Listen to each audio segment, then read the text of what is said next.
Hello and welcome to Empires of Today. I am your host, Rafael Arriaza. We've got our four topics stacked up. We'll be going over for 90 seconds or less. Let's get right into it with the war in Iran. So, as of this morning, the U.S. Navy has declared that they have successfully removed all mines from the Strait of Hormuz.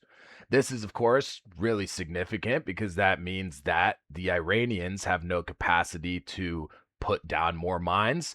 And it is now clear that they also don't have a capacity to attack the ships going across the strait.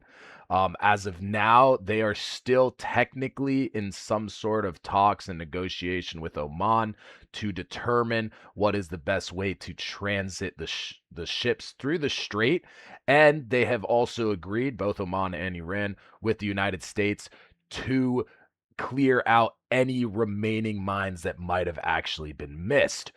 U.S. strikes have officially ended in Iran for now. As Marco Rubio has stated, nothing is planned at this point. What is going on is Trump's, what he calls his economic D-Day on Iran and pretty much any country that's actually supporting Iran. Of course, at this point, Iran has been sanctioned, you know, I mean, to the absolute most that you could ever sanction any country. But the fact is their economy is falling apart while the issues with the US in regards to gas prices are actually getting better. Gas has tumbled down to around $80 a barrel. So it looks like we may actually, don't want to speak too soon, but we may actually be in the final stages of this war.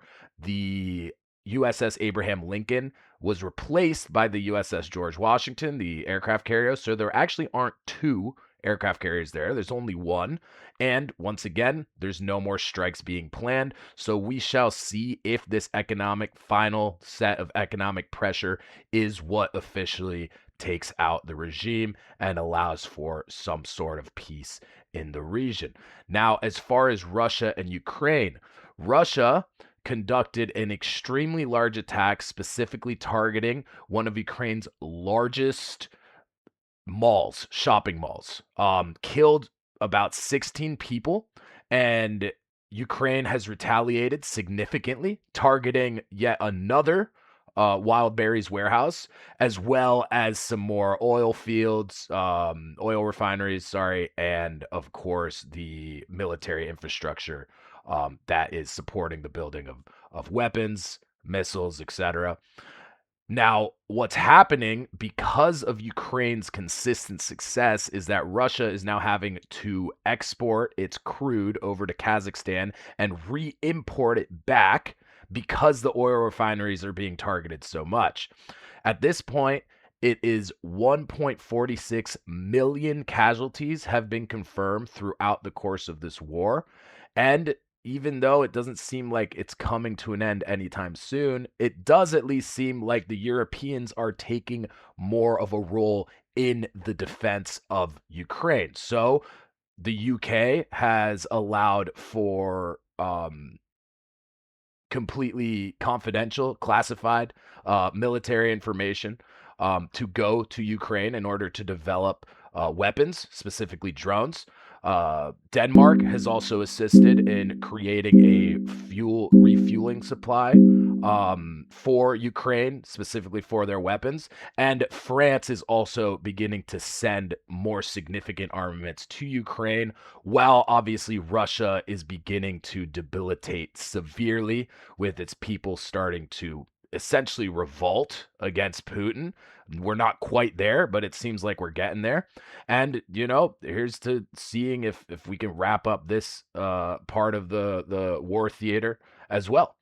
Now, as far as the U.S. Canada trade war, we are in essence fully in a trade war. Both the U.S. and Canada, after the trade talks fell apart. It looks like they were making some significant inroads in regards to some pretty great trade agreements. I mentioned last time that there were talks to revive the Keystone Pipeline, which would be very beneficial.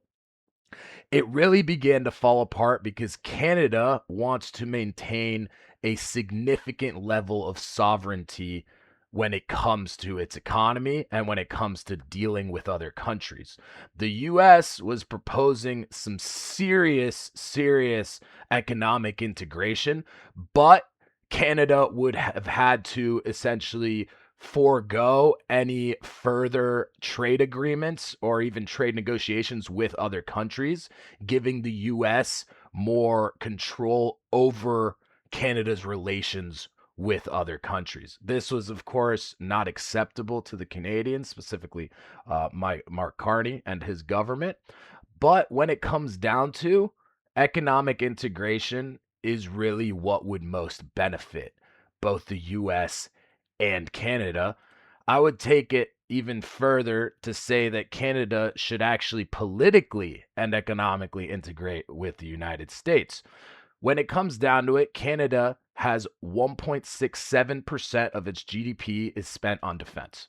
They have absolutely no capability of defending themselves in any situation, fully reliant on the United States, both militarily and also economically. Keep in mind that the entire US economy is essentially propping up the Canadian economy, which is significant. It is the ninth largest in the world. But when it comes down to it, it essentially wouldn't exist if it wasn't for the United States. Let's keep one thing in mind. Alaska belongs to the United States off of a purchase in the 1840s, which was purchased from Russia. So keep in mind also, if it wasn't for the US taking part in the essentially defense and consolidation of North American territory, the Cold War could have been significantly different. We're talking about Alaska having maintained control, Russia having maintained control of Alaska. In addition to that, Canada has an enormous amount of resources. And with the melting of the northern ice caps, the northern Arctic Passage is becoming one of the most important trade routes and routes in terms of national security that has ever existed at this point. The US needs to fully secure North America, and the Canadians need to begin to understand that, and I'm saying this as a Canadian myself. Canadians need to begin to understand that it is more to their benefit to integrate with the United States as opposed to having their entire country sold out to China, sold out to foreign powers. At this point, there is a significant amount of agricultural land that is owned by China, as well as a significant amount of very important cities, including Toronto. A lot of property owned by China. Really, Canada should seriously consider taking part in this economic integration. Of course, political integration would be ideal. If that doesn't happen, at the very least, you know what? Give up your ability to negotiate, to make deals with foreign countries, which are clearly taking advantage of Canada, and realign with the US, which, I mean, since the War of 1812, the US foreign policy has really been to at some point integrate the Canadian territory. I would love to see it. I know most Canadians don't, but hey, here we are. Here's the hoping that we can work out at least something that gets us beyond this situation with the trade war.